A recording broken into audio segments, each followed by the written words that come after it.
আসসালামু আলাইকুম বন্ধুরা, আপনাদের সবাইকে স্বাগতম অর্ক এগ্রোতে। আজকে আমরা মুরগিকে ঠোঁট ছেঁকা দিব। তো দেখুন, আমরা মুরগিকে গম খাওয়াই, গম ভুট্টা খাওয়াই।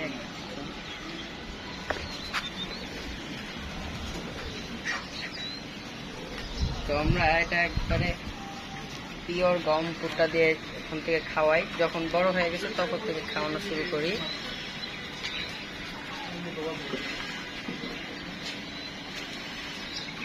মুরগির ঠোঁট বড় হয়ে গেছে, দেখেন ঠোঁটগুলো বড় হয়ে গেছে দেখে আমরা এখন কত বড় মোরগ, ঠোঁটটা বড় হয়ে গেছে দেখে আজকে আমরা ওদের ঠোঁট ছেঁকা দিব। তো আপনারা অবশ্যই পাশে থাকবেন, দেখবেন কিভাবে ঠোঁট ছেঁকা দেই।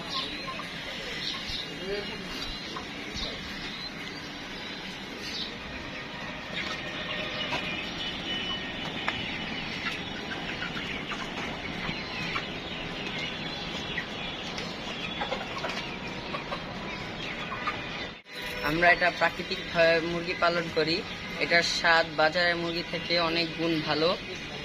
তো এখন আমি আমার পরিচয় দিচ্ছি। আমার নাম তৌহিদুল হক অর্ক, আমি সপ্তম শ্রেণীতে পড়ি। আমি সিভিল এভিয়েশন স্কুল অ্যান্ড কলেজে পড়ি। এটা আমি পড়াশোনার পাশাপাশি মুরগি ব্যবসা করি, আমার সাথে আমার বাবা সাহায্য করেন।